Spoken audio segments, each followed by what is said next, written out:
Good evening. I welcome you all, my dear students,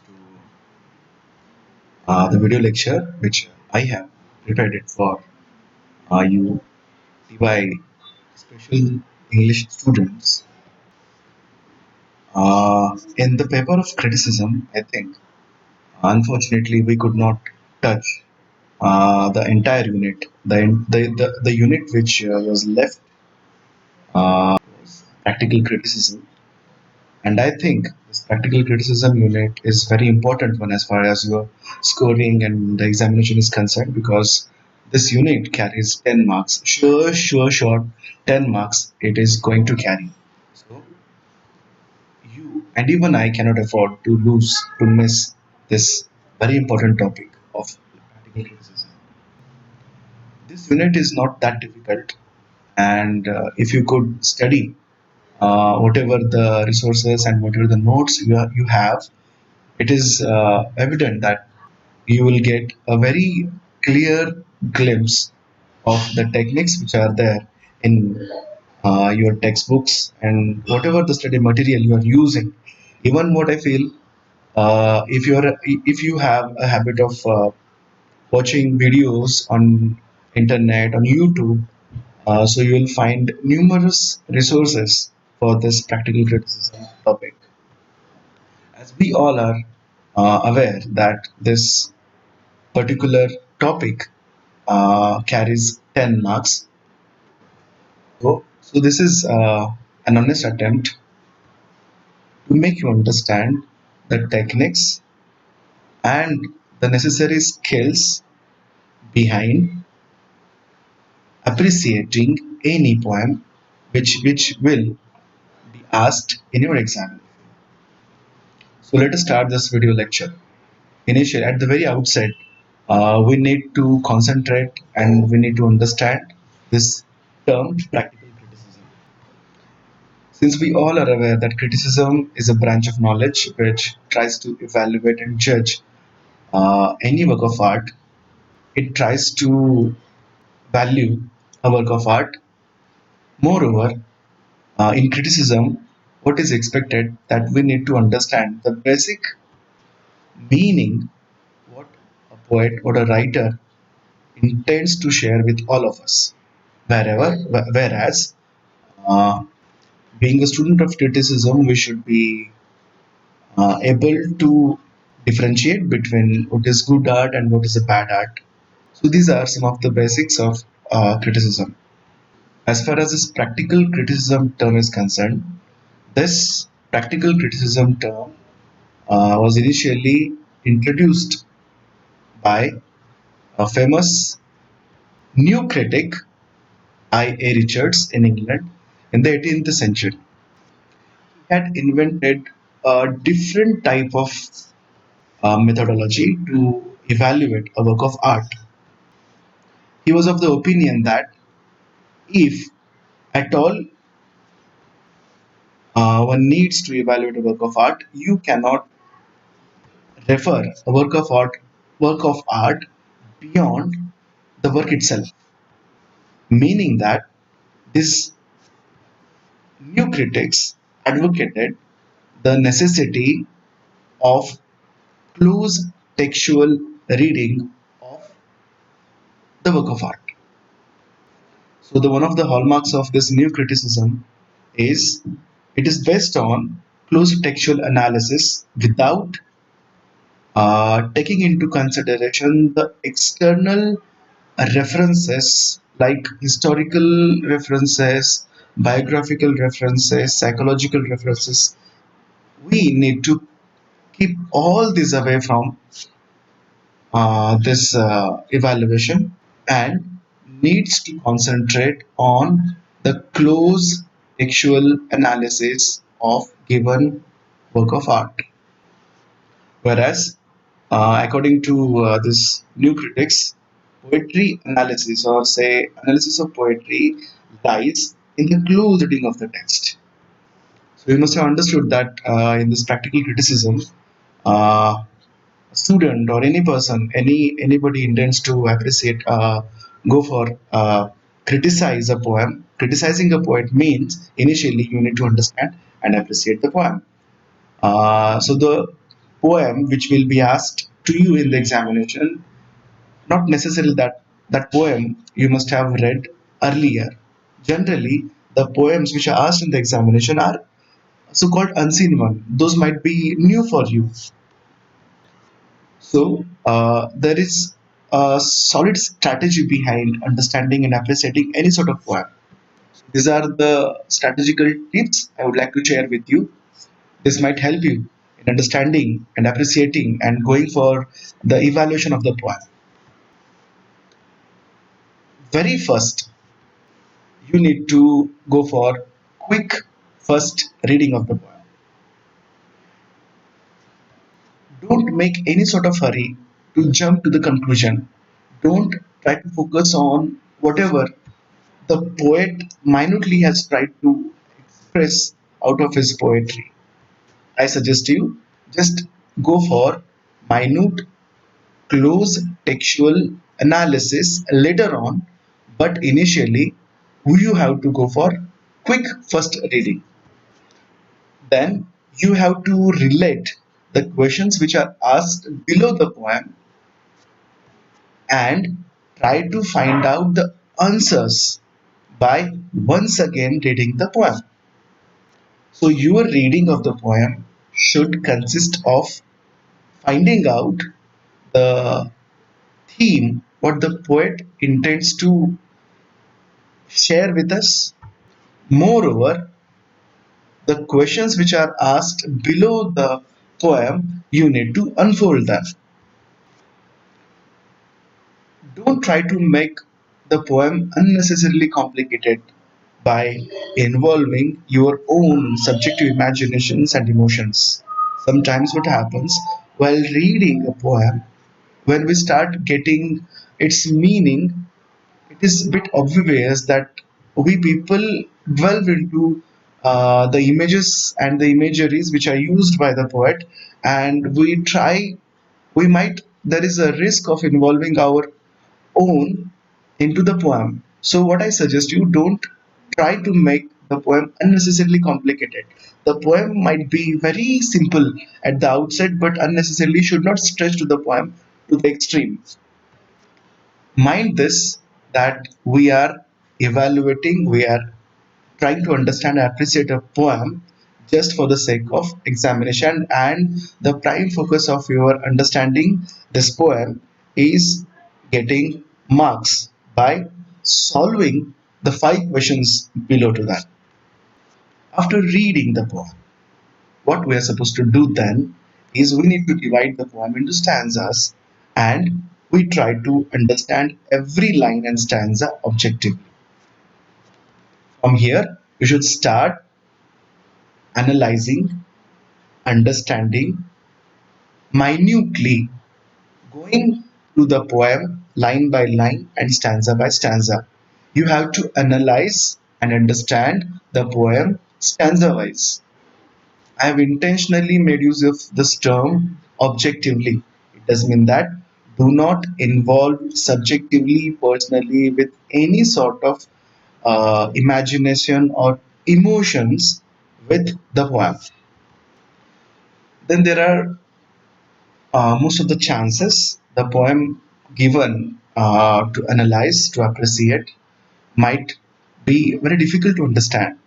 What makes the poem difficult is the language which is used by the poem might be difficult to understand. The words which the poet has used might jumble you, might puzzle you, and the images and symbols used by the poet in the poem also may create a havoc in your mind.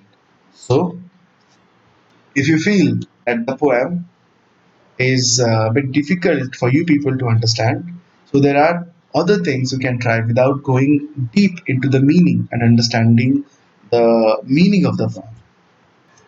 So, look at this slide. What if you don't understand the poem at all? So what you can do the most, just be an observer. The way how we look at the painting, the same way you are supposed to look at the poem only. You count lines, count the stanzas, try to evaluate the patterns of stanza. Moreover, you can comment on the stanza pattern. Most easy thing, rhyme scheme you can go for. End rhyme scheme is what I feel it's very easy for you people to go for. And what I feel in each and out of the five questions, one question is what I sure is about the rhyme scheme also. Then there are certain figures of speech you can hunt down just by having a glimpse of the poem. For example, we can easily identify uh, the figure of speech like simile, repetition, alliteration, onomatopoeia, and hyperbole. Simile is what I feel it's very easy to hunt down or to identify, because if you could find out the comparison between two by making use of the words as or like, you should be very sure that the poet has used the simile device in his poem. Repetition, as I told you earlier, repetition is also a kind of a device which is very easily traceable in any sort of poem. If you could find out the repetition of word or repetition of sound, that means that the poet has made use of this repetition. Alliteration is also a repetition of sound. I think in the next lecture, I will be explaining you all these things in detail.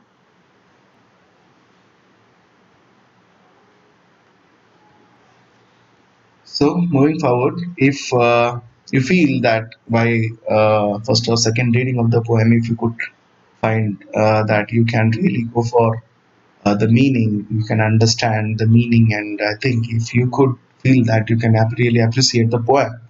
So, these are the points which might prove helpful for you. Uh, you need to understand that poetry is a branch of literature uh, which is suggestive, imaginative, and emotive. Any poem, apparently, it looks like very easy and straightforward, but huge or complex meaning might involve into that poem. So many thinkers compare poem with an iceberg. The poem always carries a message or intends to share his or her feelings to the reader. Poetry is full of message, which a poet always tries to share along with his readers. It might be his messages or feelings.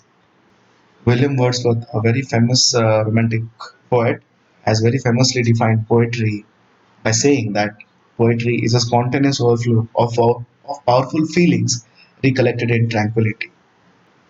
By this definition, we can say that poetry is nothing but it's a powerful feeling which is being transmitted to the readers. So what we are supposed to do is we have to find out what kind of feelings the poet tries to share with us. When we say poem, a poem always revolves around one particular theme. The theme might be love, nature, death, etc. If you could catch the theme, it will be very easy for you people to uh, dive into the specific meaning of the poem. The problem with understanding and analyzing the poetry is that the language, because the language which is used in day-to-day life and the language which is used in poetry is very different from one another. Language in the poetry is not explicit. The language of poetry is emotive. It means that the poets say something and they mean something. So it is very difficult to understand, to catch the intention of a poet and what exactly a poet wants to say. To catch this intention, it is very difficult. That is why it is said that poetry is always a very complex phenomena to understand. Fortunately, there is no final meaning as such in a poem. A poem cannot give a final or so-called authoritative meaning of the poem. The meaning of a poem keeps on changing with different readers. Say, a poem for me might convey a different meaning, and for other readers, it might convey some different meaning. So, the appreciation or understanding of a poem varies with reader from one reader to another reader. So, moving further, as far as the content of the poem is concerned, initially we need to understand the type of poem which is it. You see, there are different types of poems, but basically, there are two fundamental types of poetry. Number one is narrative poem, in which a poem tells a story to the readers. For example, the epic, the ballad, etc.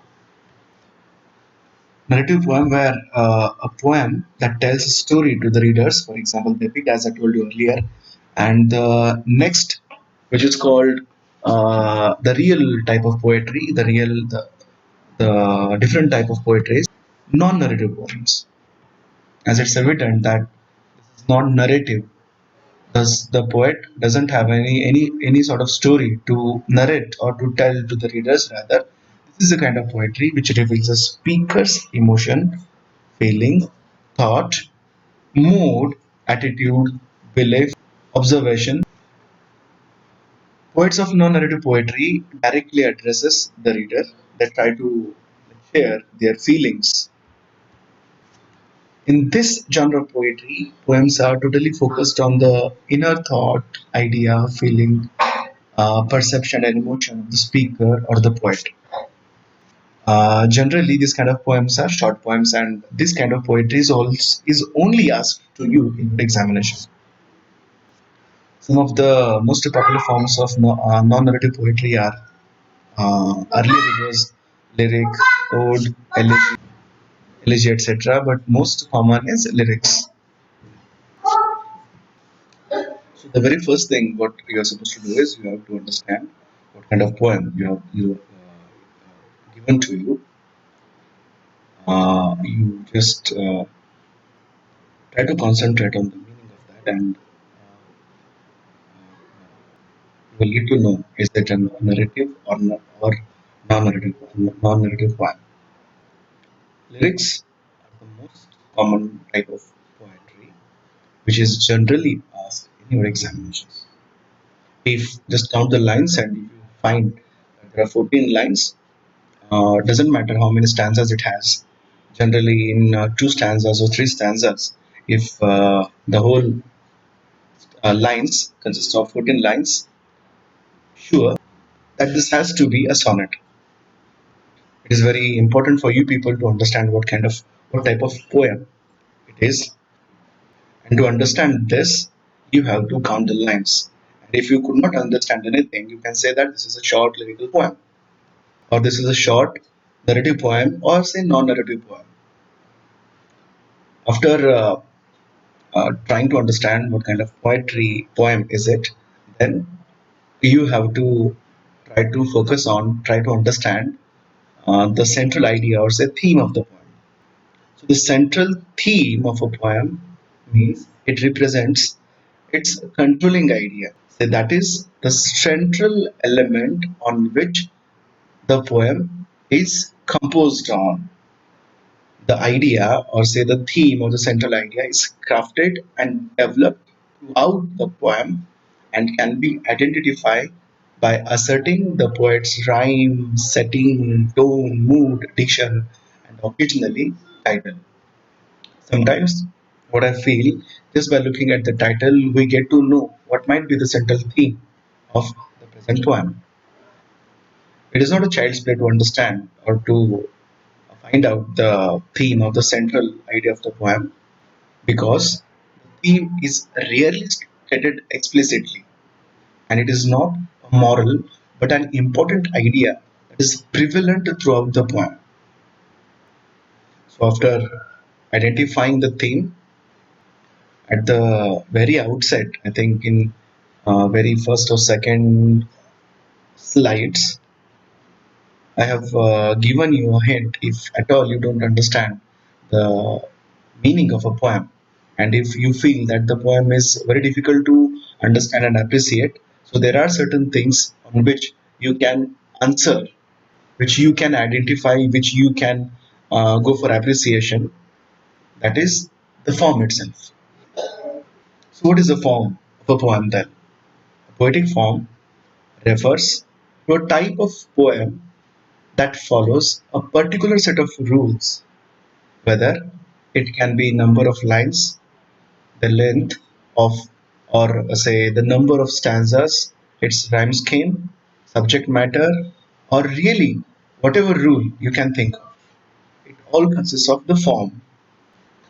If you ask me what is the form, form means the composition of a poem with the lines.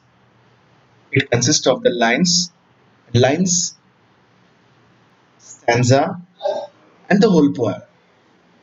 The most famous poetic form of all has to be the sonnets and the lyrics, as I told you earlier in the previous slide of this presentation. So, figures of speech, here lies the essence of understanding, appreciation, or whatever evaluation as such. As I told you earlier, that the language of poetry is far different from the language which we use in day to day communication. What makes the language of poetry very different is the use of figures of speech by the poets. So this slide shows you uh, like eight figures of speech that I have mentioned in the slide to list some simile, metaphor, personification, hyperbole, irony, onomatopoeia, alliteration, and repetition. As far as the definitions are concerned, simile, as I told you earlier, simile means it is nothing but a comparison between two unlike things by making use of the words like or as. So wherever you in the poem, while reading the poem, if you come across the words like and as, and if you feel that by making use of these two, one of the words between these two, if the poet has made use of it, and by making this, if the poet has tried to compare, make any sort of comparison, that is for sure that the poet has made use of some simile. Whereas metaphor is concerned, metaphor is also a kind of comparison between two unlike or not dissimilar things without making use of like or as. If you feel that there is a comparison, but the poet has not used the word like or as, intentionally he has omitted these two words, make sure that the poet has intentionally made use of this device called metaphor. So alliteration and repetition, these two are what I feel is very similar to one another. Alliteration means repetition of a beginning consonant sound, where repetition means a repetition of the word or a phrase or a sentence. I think I have prepared one more video lecture on this particular figure of speech. You can refer to that also, where as far as hyperbole is concerned, it is a major exaggeration or overstatement while appreciating, while praising, while comparing. Sometimes a poet makes use of this term. Onomatopoeia is concerned, it's a word that sounds like its meaning. If you look at the dictionary meaning, it doesn't have other than its own meaning of the sound. Where personification is concerned, it's like giving human attributes, traits, or characters to something which is not human. So inanimate things are given human capabilities, and that is called personification. So in the course of reading of your poem, you must come across the figures of speech. You need to understand those, and you have to jot down, and if it is asked in your questions, you need to answer correctly and wisely. So most important feature of poetry poem is imagery. Imagery means to use a figurative language to represent objects, actions, and ideas in such a way that it appeals to our physical senses. So, physical senses, we all know that there are five senses we have. Sensory organs like eyes. By eyes, we can have visuals. Nose, we smell. Tongue, we have to taste the things. Sound and touch. So the power of a poem or a poet lies in making the reader to imagine uh, through his senses what he's trying to explain. For example, look at the example of sight. You just read that sentence: the tiny red ant climbed up the broken twig. Just by reading or listening to this sentence, we all could have a glimpse or sight of and how it climbs up. Smell, see, the sweet smell of freshly picked apple filled the air. We might have the beautiful smell of that thing, even while reading too. Taste, one bite of the sour lemon caused my lips to pucker. By reading this, we might visualize or we might have an experience of testing a lemon. Sound, the car squeaked every time I hit a bump in the road. Touch, sharp edge of the paper cut my finger and made it sting. So these are the sensations. It's a power, it's a beauty of a poet or a writer to make you feel whatever he is trying to uh, write or describe. The most important and one more uh, and element of a poem, which is very easy for for you people to understand and to even to write in your examination for identification of its rhyme scheme. So what are the rhymes then? It's a correspondence of words between words or the ending of words, especially when these are used at the ends of the lines of the poetry.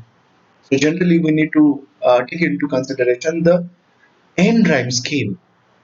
Like for example, twinkle twinkle little star, how I wonder what you are, up above the world so high, like a diamond in the sky. Twinkle twinkle little star, how I wonder what you are. So in this uh, small poem, if you look at the end word of each and every sentence, star, are. So first and second has similar sounding between the words like star R. So A. In the third line, high sky. It also has the rhyme scheme. So B. Again, star R. It is just there's a repetition of the earlier. So A. So the rhyme scheme, the in rhyme scheme of this poem, A. This is the way how you are supposed to go for rhyme scheme. But rhyme scheme should be in accordance with its stanza patterns. So we need to take you need to take care of the stanza and how the rhyme scheme is used. Generally, stanza wise rhyme schemes are used. So that's all for today.